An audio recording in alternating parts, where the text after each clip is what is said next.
कोई मेहनत करके तो नहीं मरता। मेहनत करके बच्चे पैदा करेंगे, मेहनत करके शादी कर लेंगे, मेहनत करके दौलत लेंगे, घर लेंगे, बहुत से बातें हैं। कमिश्नर साहब प्रमोशन लेंगे मेहनत करके, लेकिन मेहनत करके मौत तो कोई नहीं लेता। इसलिए जो है आप सब लोग सब चीज़ों को गौर करते हुए वैक्सीन लेना ज़रूरी है। वैक्सीन लीजिए, इतना कहते हुए मैं अपने अस्सलाम वालेकुम, आदाब, नमस्ते तमाम बसों कल्याण की अवाम को मेरे तरफ से हुकूमत की जानिब से जो वैक्सीनेशन चल रहा है, वो हुकूमत के जानिब से वैक्सीनेशन चल रहा है जो हमारे कमिश्नर साहब हमारे ज़रिए ऐलान करने लगा रहे हैं। तो वो ऐलान ये है कि तमाम अवाम को वैक्सीन लेना ज़रूरी है। इसमें भी 18 साल से लेकर 44 साल तक का वैक्सीनेशन सरेदस हमारे कमिश्नर साहब, हमारे तहसीलदार साहब और एसी साहब के नेतृत्व में बसों कल्याण में चल रहा है। तो ये वैक्सीनेशन वार्ड वाइज करने के लिए कमिश्नर साहब हम काउंसलरों को यहाँ पर बुलाकर बात किए और उसके बाद हर काउंसलर अपने अपने वार्ड में 4 से 6 वार्ड का एक सेंटर बनाकर वार्ड में वैक्सीनेशन कैंप रख रहे हैं। तो ऐसा हमारे मौजूदा काउंसलरों की सहमति से ये बात तय हुई कि हर 4 से 6 वार्ड का एक सेंटर बनाकर वहाँ वैक्सीनेशन कराना। तो ये बात तय होने के बाद प्रेस में आकर बोलने की वजह यह है कि लोगों के जहनों में एक फेक न्यूज़ आने से लोग बड़े ही घबराए हुए हैं, उनके दिलों में खौफ है। वो फेक न्यूज़ है शम्स टाइम का, जो मेरे हाथ में मोबाइल है उसके अंदर मैं वो फेक न्यूज़ का भी वो देख रहा हूँ, जो नोबल इनामी याफ्ता मोंटी ग्रेट जो अपने बयान में बताए, तो उसका खुलासा दूसरे और पेपर वाले और ख़ुद वो जो नोबल इनामी याफ्ता है उन्होंने ख़ुद भी अपना बयान दिए। तो उसका भी बयान आया है कि मैंने ऐसा कुछ नहीं कहा जो 2 साल में वैक्सीन लेने के बाद मर जाएंगे। वो ये इस मोबाइल के अंदर है और हम इसको फेसबुक पर भी डाले हैं। तो जो भी ऐसा किसी के दिल में गलत फहमी है कि वैक्सीन लेने से 2 साल के बाद मर जाते हैं, ये एक बड़ी गलत फहमी है। ये गलत फहमी अपने जहनों से निकालो। मैं पिछली मिसाल देकर थोड़ा आपके जहन क्लियर करना चाहता हूँ। एक ज़माने में हम छोटे थे, जब चेचक आया तो हुकूमत के पास चेचक का इलाज नहीं निकला, चेचक का टीका निकला जो हमको लिया गया। और उसी ज़माने में जब हम स्कूल पढ़ते थे तो स्कूलों में हर 2-3 साल को एक टीका लेते थे। तो वो टीके का दिन फिक्स होता था सैटरडे।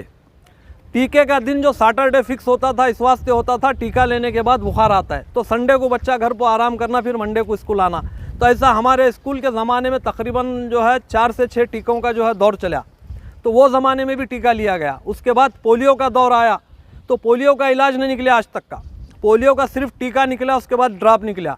उसके बाद बाज़ाब्ता गवर्नमेंट एक गाइडलाइंस बनाई कि उनके पास एक कार्ड रखो, हर 3 महीने, हर 6 महीने, हर साल को एक उसमें एंट्री करो, 5 साल की उम्र तक उनको ड्रॉप पिलाना बोलकर ये हुकूमत की एक गाइडलाइंस है।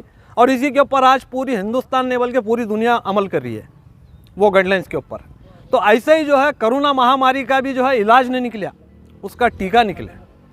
तो ये टीका सब लोग लेना ज़रूरी है। और ये टीका लेना इस वास्ते ज़रूरी है, कोरोना महामारी का जो मामला चल रहा है ये हर आदमी जानता है।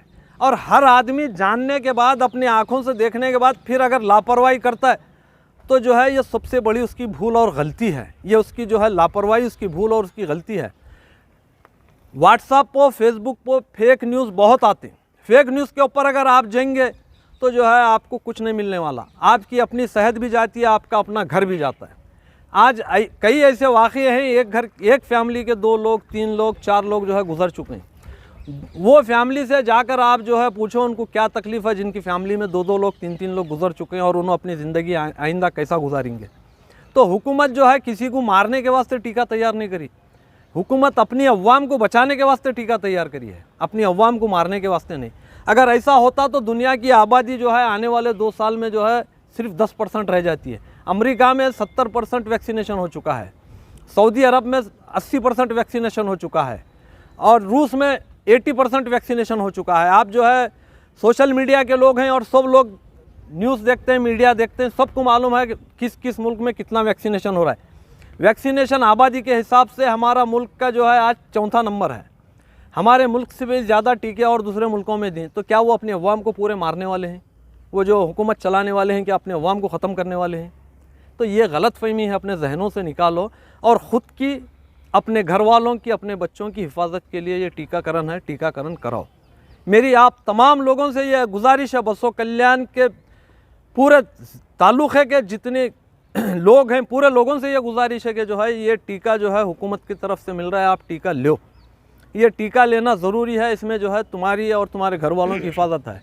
अभी हमारे कमिश्नर साहब और जो है तहसीलदार साहब और MLA साहब 4-6 दिन मार्केट के अंदर घूमकर लोगों को जो है वैक्सीनेशन कराने के वास्ते जो तरगीब दिला रहे थे, मगर लोग जो है वो उनकी बात को नहीं सुने। वो इस वास्ते था कि जो है गवर्नमेंट का एक गाइडलाइंस था कि जो है जो छोटा धंधा करने वाला है वो छोटा धंधा करने वाले को पहले वैक्सीनेशन दिलाओ, क्योंकि जो है वो 10 आदमी के हाथ से नोट लेता है और 10 आदमी को नोट वापस देता है। तो हो सकता है उसको बीमारी नहीं होंगी, वो 10 में से एक को बीमारी होंगी जो इसको लग को इसके ज़रिए इसके घर तक पहुंचती है, इसके बच्चों तक पहुंचती है।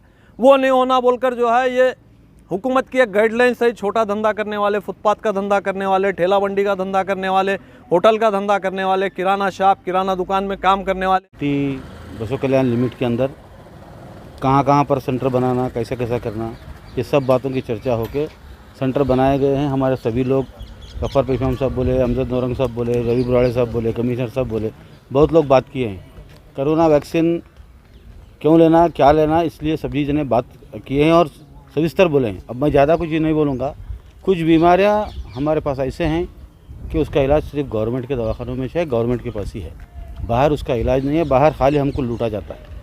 जैसा कि पेशवाम साहब बताए, चेचक बताए, पोलियो बताए, उसके साथ टीबी है, देवी है। जैसा चेचक बोले तो चेचक देवी एक ही हो गया। बड़ी बीमारी बोल के थी एक पहले हमारे लोगों में, हाथों में थी, पैरों में थी, लोग गाड़ियों पे जाते थे।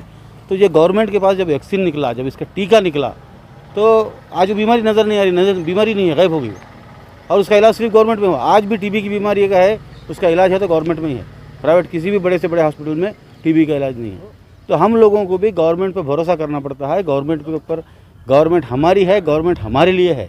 अगर हम गवर्नमेंट के ऊपर भरोसा नहीं किए तो फिर अब ना गवर्नमेंट चल सकती है ना हम चल सकते। अब आप लोग अगर काहे लेकर कर किसी का भी सुनकर सोशल मीडिया पे फेक न्यूज़ आया, कोई तो भी जो है अल्लाह वाली आदमी बोला, कोई तो भी साधु महाराज बोला, कोई तो भी बहिष्कार बोला बोलकर जो है, अगर आप वैक्सीन नहीं लिए, आप खुद भी ख़राब होते, आपका फैमिली ख़राब होता, आप बाहर 10 लोगों को मिलते, अगर किसको क्या है मालूम है, उसके बाद महिला ख़राब होता, उसके बाद गाँव ख़राब होता। ऐसा होकर जो है एक से खाली फैलने की बीमारी है। इसलिए आज महीनों से लॉकडाउन है, सब लोग बेरोज़गार हैं, अपने अपने घरों में परेशान हैं, खाने पीने के लिए परेशान हैं, कारोबार के लिए परेशान हैं। तो अब जो भी कुदरत से आई हुई बीमारी है ये, इसको एहतियात करना और इससे हम बचना, ये सबका हमारा फ़र्ज़ है। इसलिए मैं आप सब लोगों से अज़मन गुजारिश करूँगा और सबसे रिक्वेस्ट करूँगा कि आप लोग जो है बगैर किसी डर के ये आप वैक्सीन लीजिए। वैक्सीन का टीका लेने के बाद कोई तकलीफ नहीं। मैं खुद भी वैक्सीन गया हूँ, मुझे तो कुछ भी नहीं हुआ, हमारे फैमिली में सब जने लिए, किसको भी कुछ नहीं हुआ। लेकिन चुप लोग जो है उसका हवा फैला रहे, इसकी कोई हवाओं से डरने की ज़रूरत नहीं है और बेबुनियाद बातों को जो है हम कान में डाल लेने की भी ज़रूरत नहीं है। इसलिए सब लोग आप वैक्सीन लीजिए। अब हमारे नौरंग साहब तो जो है, अमजद नौरंग साहब तो अपना ज़ाती तजुर्बा बताए, यानी उनको वैक्सीन लेने से क्या फ़ायदा हुआ बोले। अब ऐसा सरकमस्टेंस ऐसे आते हैं, एक आदमी अचानक चलते चलते भी गुजर जाता है। मौत तो जो है मालिक के हाथ में लिखा हुआ है, कोई उसके बारे में कोई चर्चा नहीं कर सकता। और मौत को तो बहाना है, कोई मन्नत करके तो नहीं मरता। मन्नत करके बच्चे पैदा करेंगे, मन्नत करके शादी कर लेंगे, मन्नत करके दौलत लेंगे, घर लेंगे, बहुत से बातें हैं। कमिश्नर साहब प्रमोशन लेंगे मन्नत करके, लेकिन मन्नत करके मौत तो कोई नहीं लेता। इसलिए जो है आप सब लोग सब चीज़ों को गौर करते हुए वैक्सीन लेना ज़रूरी है। वैक्सीन लीजिए, इतना कहते हुए मैं अपने